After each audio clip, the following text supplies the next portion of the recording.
Administrator Brian Bedford. I'm also here with Lisa Ellman, CEO of the Commercial Drone Alliance, and Heather Lee, the COO of AUVSI. We were talking before we came out how excited we are. They said they've been waiting for years for this announcement. So we're excited about what we're going to announce today. We are going to unleash American drone dominance. So President Trump not long ago introduced an executive order to make sure that the cabinet put this issue on the forefront, to make sure that we lean in to our airspace when it relates to drone technology. And the problem we have is that on the consumer drone market, China controls 90% of this market. And the problem with that is we're turning over our skies to one of our main adversaries. Huge problem, and it's going to happen no longer. Now, the issue hasn't been that America just can't innovate, America can't create, America can't build amazing drone technology. It's that we've had a bureaucracy in place that makes it incredibly incredibly difficult for innovators to actually innovate, which is why we're here today. This department, along with the FAA, understands how important unmanned aircraft systems are for the 21st century. It's going to change the way that people and products move throughout our airspace. And again, so you may change the way you get your Amazon package. You may get a Starbucks cup of coffee from a drone. The way you get your products will fundamentally change. But what's even more important than that is the impact that it's going to have on manufacturing, on farming, on energy production, filmmaking, medical delivery. Industry needs this rule to make sure they can use this technology that's going to allow them to do business more efficiently and effectively. And I think it's only right that America lead, because we have led in aviation since the very beginning, from the Wright brothers to Chuck Yeager, Pan Am, TWA, the jet age, all American. We are now going to also lead in the drone space as well. And so what we're here to announce today, and Administrator Bedford is going to go into some more details, but we are announcing a new rule to normalize beyond visual line of sight, or BVLOS as it's called. Operators in the past would have to get individual waivers to operate these drones. Very complicated. They were issued on a case-by-case basis. And because of that complication, I don't think we saw the innovation that we should have in America. So with this rule, we are going to eliminate that prior process, and the approval will be done in a far different way. The rules are going to completely change in the way that drone use is going to be approved. And what this is going to do is, again, allow our innovators and businesses to continue to create and innovate and change the way our industry works with the use of these drones. And by the way, we're talking about the commercial use of these drones. Obviously, we look at the rest of the world and how drones are used in another capacity, also very important. But again, this is the commercial use of how these drones can change industry. And I would just note that we work very closely. We partner with our other allies in government on how do we do this the right way? How do we put safety first, the American people first? And so those conversations have been had, but this new rule will enhance safety by requiring safe separation from other drones and unmanned aircraft, if you're going to get a license to fly these. It's going to require collision avoidance technology. We're also partnering with TSA to ensure that operations supervisors and flight coordinators are properly vetted. We want to make sure the TSA looks at who's operating these, what kind of background do they have, and make sure we have the right people, the good people, operating these drones. And so TSA has been a great partner. We're excited about this announcement today. This has been a long time coming. This was not thought up in the last 7 months. This has been going on for well over 4 or 5 years, this conversation. Under this president, we're not afraid to move and move fast. but also move safely. And I just want to end, before I turn it over to Administrator Bedford, I'm grateful for the President's leadership. He has been remarkable in seeing spaces that government has got in the way of innovation in business, and clearing the deck to make sure that we get government out of the way. We still maintain our safety mission, but we allow the creativity of the American spirit to be unleashed. And that's what we're going to do today with the partnership of President Trump with this new rule. With that, I'm going to turn it over to Administrator Bedford. Thank you, Secretary Duffy, and also my thanks to President Trump for his leadership in this. As the Secretary said, this rulemaking has been in process for well over 5 years now. A lot of thought, a lot of critical thinking has gone into the rulemaking process, but the rulemaking's not finished. We have another 60-day sprint for industry-wide comments, which we'll then take into consideration. Also, as the Secretary mentioned, this has been an intergovernment process. We've had our friends both in the TSA and Homeland Security participate with us in making sure that we're thinking about all the potential threats as well as the opportunities that go with the deployment of drones. As the Secretary said, this is happening today. We have drones in operation in our skies. It's not as regulated perhaps as it should be. It's done on an exception basis, which makes it very, very difficult to manage, and it makes for an uneven playing field as well, which is what frankly is a headwind for innovation.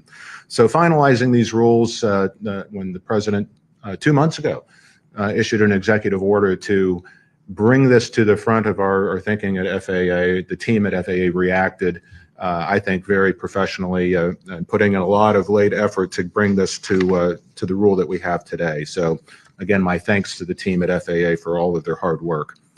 Of course, we want to make sure that drones are integrated into the NAS safely. You have a fact sheet that you can take with you that really outlines a lot of the technology that will be involved and the rulemaking that will continue to provide safe separation of manned and unmanned vehicles within the national airspace. So we feel very confident that we've got the rulemaking is anticipating the use of technology like ADS-B that will allow drones to see and avoid manned aircraft in the NAS, and also how we're regulating the operators that we will allow into the NAS through the use of drones. So again, this levels the playing field, brings tremendous innovation capabilities to our U.S. providers, less reliance on potentially the use of foreign products in our national airspace. Again, thrilled to be here today to share and answer questions with you on the BD loss. And also, again, thank you to the President and to Secretary Duffy for their leadership. Now let me turn it over to Lisa Ellman. She's the CEO of the Commercial Drone Alliance. Thank you. Thank you. Good morning, everyone. I'm Lisa Ellman, the CEO of the Commercial Drone Alliance. We represent the leading innovators in the U.S. commercial drone marketplace. Thank you to Secretary Duffy, to Administrator Bedford, for inviting us to join you in marking this historic moment. Our industry has been waiting for this day for quite a while now, and we couldn't be more excited. The government and industry leaders gathered here today share a common goal: to bring the incredible benefits of drones to communities across the country. We all understand that pioneering these innovative aviation technologies is vital for our economy, for safety, for national security. Drones have become critical tools for so many Americans. Farmers save time and money spraying crops. Line workers safely inspect infrastructure. Police departments respond to emergencies more quickly. And patients gain easier access to medicines, all with today's drone technology. This industry is creating jobs and spurring economic growth for this country. Yet while the technology has rapidly advanced over the last decade, our regulatory framework in the United States has failed to keep pace. Drone operators must navigate a labyrinth of ill-suited regulations designed for crewed aircraft, placing an artificial ceiling on innovation and hampering progress. In the meantime, we've seen our global peers and adversaries surge ahead in the deployment of commercial drone technology. This is a threat to American security and aviation innovation, two areas where we have consistently led the world. And it underscores the urgent need for us to modernize our regulations to regain our competitive edge and safeguard our national interests. We're so grateful that the White House recognized these challenges in its recent executive orders on unleashing American drone dominance and restoring American airspace sovereignty. And today, we take the next step together in establishing American leadership in drone technology. With today's proposal, the domestic drone marketplace gains certainty about what business success will look like in this new era. Investors who sat on the sidelines can now see proof that the federal government indeed supports the use of this critical technology. And American communities nationwide can start benefiting from the next generation of aviation. The release of this proposal is a long-awaited milestone, but from the industry perspective, our collective work is just beginning. We will be working diligently over the next several weeks, the next 60 days, to provide our perspective and feedback as part of the rulemaking process. Our hope is that the final rule will accelerate the expansion of commercial and public safety drone operations throughout the United States, while enhancing the safety and transparency of the national airspace. Secretary Duffy, the Commercial Drone Alliance appreciates your leadership and prioritization of commercial drone integration efforts. We look forward to working with partners across the federal government and with all relevant stakeholders to restore our global leadership in this game-changing technology. Thank you.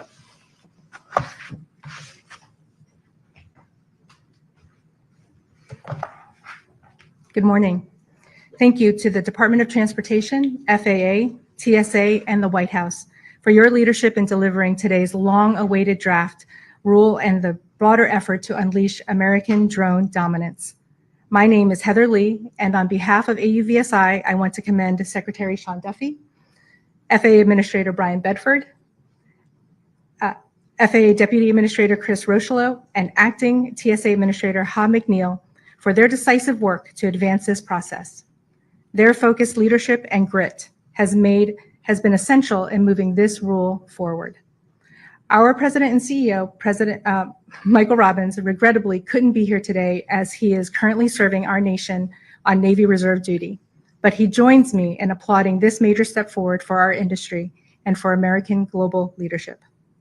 This is a breathtaking moment. For too long, the United States has lacked a clear, scalable regulatory path for advanced drone operations. Today's draft rule begins to change that, showcasing the way forward to unlock the safe integration of drones into the national airspace that enhance public safety, transform commercial services, and create high-quality jobs. With this action, the U.S. is taking a meaningful step to reassert global leadership in advanced aviation. With timely finalization as set forth by both Congress in the FAA Reauthorization Act of 2024 and President Trump's Unleashing American Drone Dominance Executive Order, this rule will enable scaling of critical applications like infrastructure inspection, emergency response, precision agriculture, and beyond, advancing public benefit and safety and generating billions in positive economic impact. To help illustrate what this rule makes possible, our member company, Skydio, is conducting an indoor drone flight demonstration today here at DOT, followed by a remote operation flight of a drone on the other side of the country in San Francisco. These flights embody the very concept of beyond visual line of sight and show how policy directly enables innovation and advances safety. Following the good work that we and many of our members did during the BVLOS ARC, AUVSI in the drone industry looks forward to reviewing the draft in full and submitting substantive industry feedback in the weeks ahead. We stand ready to support the next steps in the effort to finalize the Part 108 rule. Today signals a powerful commitment to safety, innovation, and American drone dominance. Let's continue this moment. Thank you. So before I take your questions, just want to make a quick point here. So often technology evolves in government, rules and regulations don't evolve with it. And what you're seeing today is government coming up to speed with the evolution of this technology. And if we don't do that, there is no reason why we fall behind, but for the fact that government can't respond in a timely fashion. our industry can, we need our government to as well. I want to be clear, for us, the backdrop of this is always safety, making sure our communities and our people are safe as the opportunity for drone technology evolves and is deployed. I couldn't stand here and talk about drones in the airspace without talking about air traffic control, how important the modernization effort that's underway right now is to making sure that drones can be deployed, eVTOLs can be deployed. I want to thank the Congress and the President for the $12.5 billion down payment they gave us to start this process. The total we need is $31.5 billion, but we can start the process. What we are doing, Brian and I have had a lot of conversations. We believe setting this up right is going to save us months and years in the back end.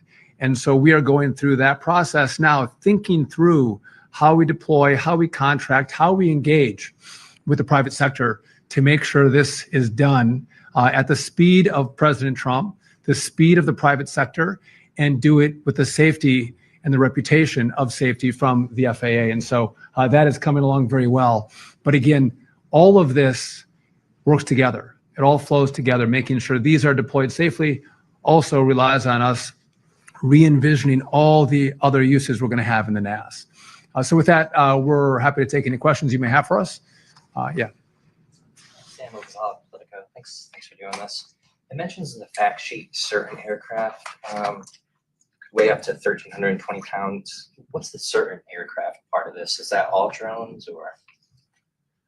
Simply trying to specify that there is a cap in terms of the total weight of both the aircraft and the payload. Some aircraft will obviously not hit that limit, but that is the upper end of the limit that can be certified under this rule. What's the current limit under the exemption process? Is it the same thing or is it higher? It's just ad hoc. So there's obviously 7 different drone testing facilities around the country right now. I think we've added 2 more under FAA reauthorization that we're currently evaluating, but right now it's a very ad hoc process.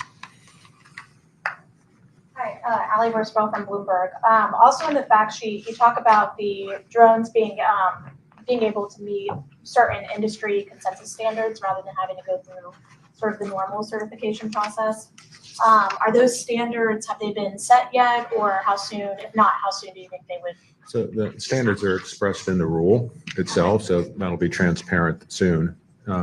But again, the idea is to level the playing field here. So rather than policy by exemption, the policy is the policy, and the industry will be able to innovate with certainty versus the uncertain process we have today. Lauren Shank, Fox Business. I had a question on setting up a nuclear reactor on the moon. What challenges do you and the experts anticipate with that, and how critical is that we beat China in winning the second space race? I didn't think the moon was going to come up today. I wasn't prepared for that. You are the acting NASA administrator. And it didn't come from Politico, so that's wonderful. Listen, so this is not a new concept. This has been discussed under Trump 1, under Biden. But we are in the race. We're in a race to the moon, in a race with China to the moon. And to have a base on the moon, we need energy. And some of the key locations on the moon, we're going to get solar power. But this fission technology is critically important. And so we've spent hundreds of $millions studying, can we do it? We are now going to move beyond studying, and we have given direction to go, let's start to deploy our technology to move to actually make this a reality. And I think the stat we have is it's a 100 kilowatt output. That's the same amount of energy a 2,000 square foot home uses every 3.5 days. So we're not talking about massive technology. We're not launching this live. That's obviously, if you have any questions about that, no, we're not launching it live. But again, energy is important. And if we're going to be able to sustain life on the moon to then go to Mars, this technology is critically important. And I would just note that we're behind, right? If we're going to engage in the race to the moon and the race to Mars, we have to get our act together. We have to marshal all of our resources, all of our focus on going to the moon, which is what we're going to do. And again, there's a lot of things that NASA does, and a lot of people love a lot of the things that NASA does. But this is about space exploration, and this is about this next phase. A lot of people don't know even what Artemis is. Everyone knew what Apollo was. We all knew, the whole world knew what Apollo was. We were going to the moon. Artemis is we're going back. So in the first part of next year, we are going to send Artemis 2 out. Met the 4 astronauts. They're fantastic. We're going to go out around the moon and come back. Artemis 3, we are going to go back to the moon. We're going to land. The longest time we've spent in the past was 3 days. We're going to stay for 6 days. And then after that, we're able to start shipping our assets to the moon unmanned. And we'll have those assets there as our astronauts arrive and are able to build a base. But this is critically important. There's a certain part of the moon that everyone knows is the best. We have ice there. We have sunlight there. We want to get there first and claim that for America. And to do this is this part of the fission technology is critically important to sustain life, because solar won't do it, but it's just a lower amount of that fission technology that's going to allow human life to sustain. Do you have a follow-up? I had a separate question too. So as far as AI and airline pricing, do you have any concerns about Delta and other airlines using AI to set pricing? And have they explained to you at all exactly how they're using it? So, so do I have a concern broadly about AI pricing? Yes, I do. Let's sell prices on seats for what they should go for.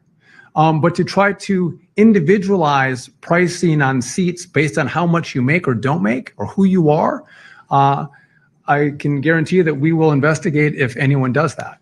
Now, the question was about Delta. Delta has clarified that they are not going to do that. I'll take them at face value in their clarification. But we would engage very strongly if any company tries to use AI to individually price their seating. Secretary Duffy, it's Pete Montino with CNN. I want to ask you about, what would you say to somebody who says the airspace is already so crowded? We've seen the midair over the Potomac River. We've seen near misses over and over again. There was a drone strike with a wildfire airplane in California during the wildfires last year. So what would you say to somebody who says that this only introduces more things into the airspace when the warning signs are already there? Yeah. I would argue the drone strike, over the wildfires, reason we need this regulation. The fact is, we've got a little bit of the Wild West out there right now. So regulating to a common standard, making sure the vehicles comply with our regulations, and then surveilling that is a much better place than where we're at today. Not to say the least of which is allowing people to innovate within a set of rules that we can comply with. So I think clearly the regulations that we're talking about will not only enhance the innovation, but it'll enhance safety. So I'm very comfortable with that. As it relates to the airspace, that's why we're modernizing. It's 3 pillars, right? It's getting the people right, getting our staffing where it needs to be. It's getting the technological equipment back, from being 50 and 60 years old, getting that to where it needs to be today, and then designing the new NAS in a way that will allow the safe introduction of these new and emerging technologies and allow industry to continue to add capacity that clearly consumers want. It's what, 6-7% of GDP. So it's very critical that we get this right, and modernization is going to be the key to doing that. Let me ask just a quick follow-up, because I think a lot of people see drones now in the headlines as tools of war in Ukraine with Russia. How critical is it for us to secure our own large infrastructure, big outdoor events from drones? I know the FAA has been doing a lot of testing. So how critical is it to secure big events? So as the rule will allow, there will be no ability to fly drones over large sporting events or media events. So we will cordon off airspace, geotag airspace, so that's maintains unrestricted use of the airspace that we're okay with, and restricted use where we don't want drones flying. So the regulation will deal with that as well. I will tell you that the drones are happening, and we do have partners in Homeland Security and TSA that are very well aware that bad actors could use drones in a bad way. And so I can assure you that government's focused on making sure that we get the technology right and we get the security right. So they go hand in glove. And Pete, you've done a good job reporting on the airspace, and we appreciate that. But if we stop our innovation because we don't evolve our rules, and we can do it smartly, we understand the equities, we understand the risks, and we work to mitigate those risks. But if we don't update these rules and we allow our adversaries to evolve this technology, it's very dangerous to deploy someone else's commercial technology into our airspace, and the data that could be gleaned from that is a national security threat. And so we want this to be American technology, American innovation, and we can.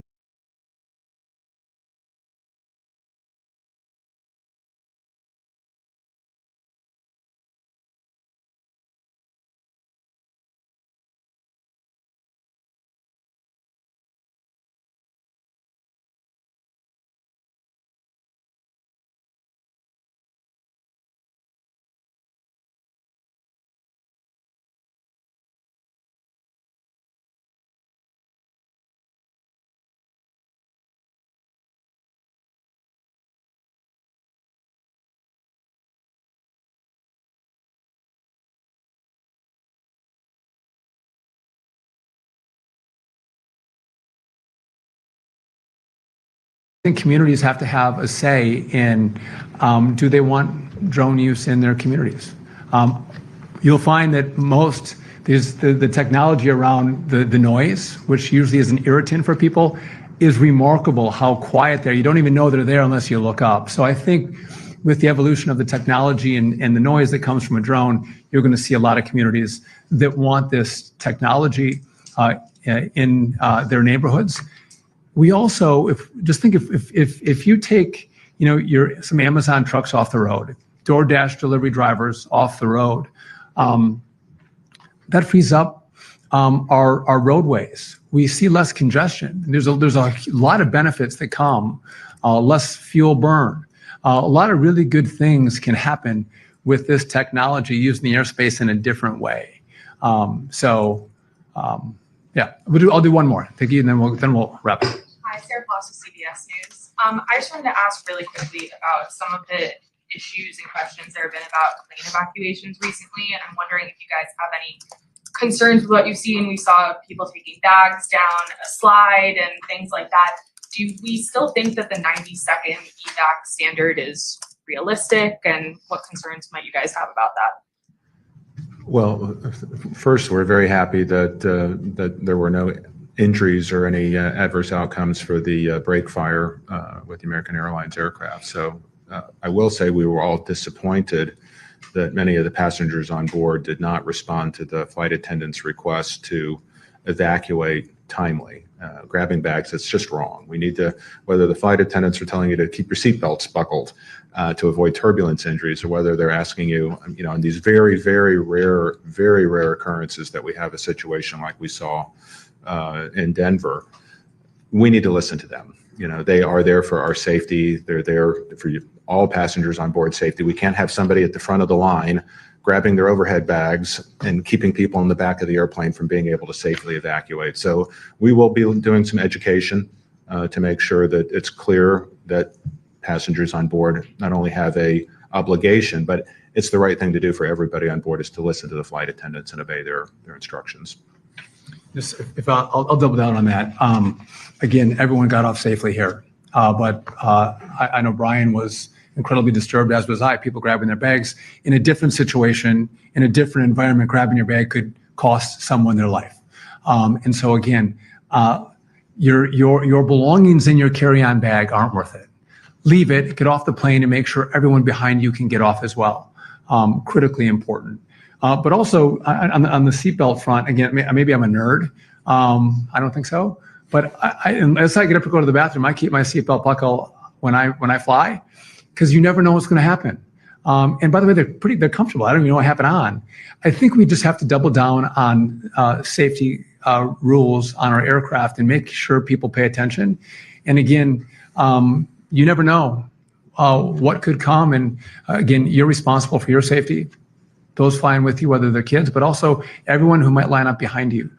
So again, leave your bags behind, keep your seatbelt buckled, and let's all fly safely. But the rules are in place for a reason. And again, I think we should all make sure that we follow them, because the consequence could be much different than the American airline will wildfire. So with that, listen, thank you all for coming out. We appreciate it. And we're still morning, so all have a good morning. Thank you.